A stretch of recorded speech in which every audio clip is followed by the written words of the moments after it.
लगे तो लाइक करवा जमा भी भूलें। तो चलतु रेसिपी आड़ को पलैबा। तो प्रथमे गोटे बाउल नहीं जावा। तो मुझे गोटे बाउल नहीं जाइए ता दिहरे दबा आमे गोटे कप अटा। तो जो अटा आम घरे समस्त घरे एवेलेबल होकर रुहे रुटी करवा अटा से अटा गोटे कप नहीं जावा।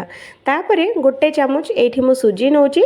सुजीटे नेले क्रिस्पीनेस अधिक आसो तापर टेस्ट भी बहुत बढ़िया आसो। तो से गोटे कप सुजी पाई गोटे कप अटा पाई गोटे चामच सुजी। तो ये दुईटा जिनस जाक बढ़िया से आम मिसई नबा। तो मुझे बढ़िया से आपको मिसई सारी। तो चलतु आधे दबा 2 ग्लास पानी। तो देखो फ्रेंड्स बैटरटा को जिते पतला रखिए तो आपण मान जलखियाटा से टेस्ट बनब तापर कुरकुरा होगी भी बहुत बढ़िया लगे। तो कुरकुरानेस आम बैटरटा को पूरा पतला बनइबा। तो मुझे देदेची 2 ग्लास पानी। तो देखिपे फ्रेंड्स मुझे बैटरटा को केते पतला रखी। तो आठ आउ अधिक टोटाल पतला रखिए तो एमती ही रखिए। तो मुझे बढ़िया से गोलई सारी। ता देहरे दबा आधा कप आमर कटा होता गाजर, आधा कप ये आम कटा होता टमाटो, 5 ରୁ 6टा कोला आमर भृसुंगा पत्र, अल्प टिके नाकु धनिया पत्र कटा, गोटे आधा कप आमर पियाज कटा, तापरे अल्प टिके नाकु चिली फ्लेक्स आम ये देदबा, सुखिला लंका, लुण देदबा आम टेस्ट को देखिकी लुण दबा। दे सारा पर एतक बढ़िया से आम गोले नबा। तो देखो फ्रेंड्स मुझे बढ़िया से गोले सारी एमती करके ही गोलेबे। यही चकुली रेसिपी रे आपन को साइड रे तरकारी पत्र किसी भी दरकार नहीं यही चकुलीटा ही खाई नेबे। तो यहाँ बहुत ही टेस्टी लगे बहुत ही बढ़िया लगे। तो चलतु यहाँ को बढ़िया से गोले सारी या साइड कर नबा। मुझे पैन बसई नहीं दोसा पैन मुझे बसई नहीं। तो मुझे यूज करुँची गिना चामच रे पकेले बहुत थर पकड़ पड़ो तापर एत बढ़िया से भी हेनी। तो से छोट ग्लास हो गिना हो नहीं कि पकेले आमर चकुलीटा बहुत बढ़िया लगे तापर गोटे साइज होगी पड़ो। तो ताऊपर आम देदबा अल्प अल्प करके तेल अल्प टिकेना को तेल देके चारिआडे तेलटा को देदबा।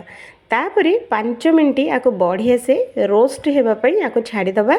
लो टू मीडियम रखा गैस फ्लेमटा को लो टू मीडियम रखा। हाई फ्लेम रे जमा भी ये करवानी ना आम जो पिठाटा पूरा तलु पटू पूरा जलीज ऊपर पटे टोटाल सीजबनी। तो ये कथाटा निहाती ध्यान रखिए लो टू मीडियम रे ही पूरा 2 ରୁ 3 मिनट पर्यंत आपको बढ़िया से फ्राए होगापी छाड़ीदबा।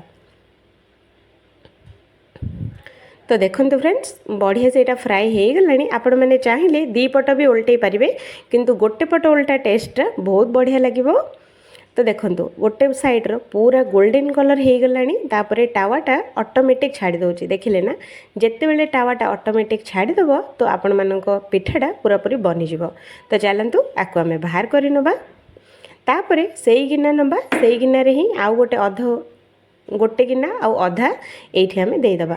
दे सारिकी चारिआडे को खेल नबा। तापर पितिपातिया साहाय्य तेल ये अल्प अल्प करके देदबा। देकी 2 ରୁ 3 मिनट पर्यंत पूरा रोस्ट कलर हैला पर्यंत हल्का ब्राउन हैला पर्यंत आपको आम slow to medium high flame रे आपको फ्राए करवा। तो देखंतु पूरा क्रिस्पी पूरा करारा होगी आमर अट्टा चकुलीटा पूरा पूरी रेडी हो। तो देखिपे। तो चलतु यहीटा भी आम एवं बाहर कर नबा। तो देखंतु फ्रेंड्स आमर इंस्टेंट 5 मिनट भितर चकुली पिठाटा पूरा पूरी रेडी हो गला। ये चकुली पिठाटा आपन छोटू नहीं कि बड़ पर्यंत समस्त को दे पारे। यहाँ समस्त मन किणी नब यही चकुली ना बिरी चाउल बतरेवा टेंशन ना बाटिबा टेंशन ना 1 ରୁ 2 घंटा रही भी टेंशन। तो बिना टेंशन फ्री होगी ये चकुली पिठाटा बनई पारे। यहाँ बहुत ही टेस्टी लगे बहुत ही बढ़िया लगे खावाई बहुत ही टेस्टी लगे। तो वीडियोटा जदि टिके हेले भी भल लगे तो लाइक करवा चैनल को सब्सक्राइब करवा जमा भी भूलें सांग मैंने। आउ थे देखा आ गोटे फ्रेश वीडियो रे। तो से पर्यंत आपण मैंने केबे बनाउछंती ए पिठाटा निहाती कमेंट करेंगे जदि भल लगे तो निहाती थरे बनातु। तो मु रोहुची आउ थे देखा आ गोटे फ्रेश आ गोटे नुआ वीडियो रे।